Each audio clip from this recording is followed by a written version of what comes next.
महागणपतिं मनसा स्मरामि महागणपतिं మనసా స్మరామి. TR creations family అందరికీ నా హృదయపూర్వక ధన్యవాదాలు. సో అలాగే ఈ వారం ఆగస్టు మాసానికి సంబంధించి 16వ తారీఖు నుంచి 22వ తారీఖు వరకు కూడా ద్వాదశ రాశుల వారికి సంబంధించి రాశి ఫలాలు ఏ విధంగా ఉండబోతున్నాయి ఏంటి అనేది ఆగస్టు 3వ వారానికి సంబంధించి చూద్దాం. దీనిలో మేజర్ ట్రాన్సిటల్ చేంజ్ విషయానికి వస్తే రవి యొక్క స్థాన మార్పు మనం గమనించవచ్చు. రవి సింహరాశిలోకి తన స్వక్షేత్రంలోకి మారుతున్నారు. సో అక్కడే కేతువు కూడా ఉన్నారు. అలాగే ఇక్కడ ఇక మిగతా ప్లానెటరీ యొక్క పొజిషన్ చూస్తే మిథునంలో కుజుడు, కర్కాటకంలో బుధ గురులు, సింహంలో రవి కేతువులు, కన్యలో నీచరాశిలో శుక్రుడి యొక్క సంచారం జరుగుతుంది. కుంభంలో రాహువు, శని రెట్రాగ్రేషన్లో మీన రాశిలో సంచారంలో ఉంటూ ఉన్నారు. ఈ వారం చంద్రగమనం కూడా మనం ఒకసారి చూసినట్టయితే కనుక కన్య, తుల, వృశ్చిక ఈ 3 రాశుల మీదుగా చంద్రుని యొక్క గమనాన్ని కూడా మనం చూడొచ్చు. అదేవిధంగా ఇక్కడ మనం చూసినట్టయితే కనుక మెయిన్గా ఈ వారం ఈ చంద్రుని యొక్క గమనం ఆధారంగా అలాగే ఈ గ్రహాల పరిస్థితి ఆధారంగా ద్వాదశ రాశుల వారికి ఎలా ఉండబోతుంది ఏంటి అనేది ఇప్పుడు చూద్దాం. కర్కాటక రాశికి సంబంధించి చూద్దాం. కర్కాటక రాశికి తృతీయంలో శుక్రుడి యొక్క సంచారం మాత్రమే ఈ వారం వీళ్ళకి అనుకూలంగా ఉంది. అలాగే 3, 4, 5 స్థానాల మీదుగా చంద్రుని యొక్క సంచారం ఉంది ఈ వారం.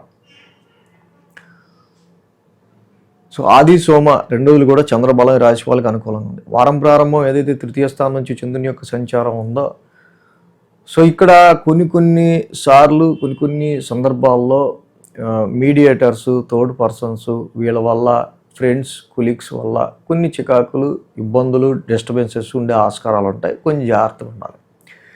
ఏదైతే ఈ రాశి అధిపతి తృతీయ స్థానంలో చంద్రుని యొక్క సంచారం ఉండగా ఆయన వెళ్ళి అక్కడ రాశులు ఉన్నారు. ఈ రాశికి అసలు బుధుడు జనరల్గానే యోగించరు.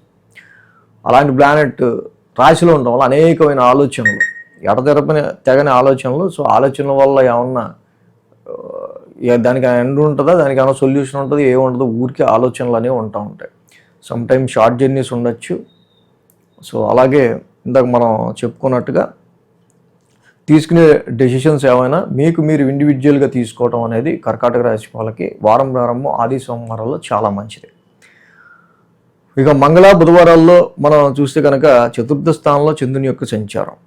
చతుర్థ స్థానంలో చంద్రుని యొక్క సంచారం ఏదైతే ఉందో అక్కడ ఆ రాశ్యాధిపతి శుక్రుడు కూడా నీచిపడి ఉన్నారు తృతీయ స్థానంలో. సో కాబట్టి ఇక్కడ ఈ రాశికి మెయిన్గా కర్కాటక రాశి వాళ్ళకి సంబంధించి ఇక్కడ చతుర్థ స్థానంలో చంద్రుని యొక్క సంచారం ఉండడం, ఆ రాశ్యాధిపతి శుక్రుడు కూడా నీచులో ఉండగా శని కుజుల యొక్క వీక్షణ కూడా శుక్రుడి మీద ఉంది. సో కాబట్టి ఇక్కడ వాహనాలు నడిపే విషయంలో కానీ, షార్ట్ జర్నీస్ విషయాల్లో కానీ, అలాగే ఇక్కడ ఇంటికి సంబంధించిన విషయాల్లో మీరే సెల్ఫ్ ఎఫర్ట్స్ ఎక్కువగా పెట్టాల్సి రావటం కానీ, గృహపరమైన విషయాల్లో ఎక్కువగా కష్టపడాల్సి రావటం కానీ ఇది మనకి ఎక్కువగా కనిపిస్తూ ఉంది. సో ఎందుకంటే ఆ శుక్రుడు కూడా తృతీయంలో నీచిపడి ఉన్నారు. సమయానికి ఇక్కడ మనకి ఏంటంటే సర్వెంట్ సపోర్ట్ దొరకకపోతే ఎలా ఉంటుంది, అలాంటి సిచ్యువేషన్స్ ఫేస్ చేసే ఆస్కారాలు ఉంటాయని చెప్పడం. కాబట్టి మీరు మీ ఇండివిజువాలిటీని మీరుగా నమ్ముకుని ముందుకెళ్తే చాలా మంచిది. సో ఇంటర్వ్యూస్ ఫేస్ చేసే విషయంలో కూడా కొంచెం తృతీయంలో శుక్రుడు నీచలో ఉండడం, అలాగే ఈ రాశికి అనుకూలించిన ప్లానెట్ అక్కడ రాశిలో ఉండటం వల్ల అక్కడ మన మైండ్ స్టెబిలైజేషన్ చేసే విషయంలోనూ, కరెక్ట్గా అడిగిన దానికి ఆన్సర్ చెప్పే విషయంలోనూ చాలా తేడా ఉంటుంది. సో ఇది కాబట్టి మైండ్ని ట్యూన్ చేసుకుని ఇంటర్వ్యూస్ ఫేస్ చేసే విషయంలో అయితే కొంచెం జాగ్రత్తగా ఉండటం అనేది మంచిది. అలాగే గురు శుక్ర శనివారాల్లో మనం చూస్తే కనుక పంచమ స్థానంలో చంద్రుని యొక్క సంచారం. పంచమ స్థానంలో చంద్రుని యొక్క సంచారం ఉంది.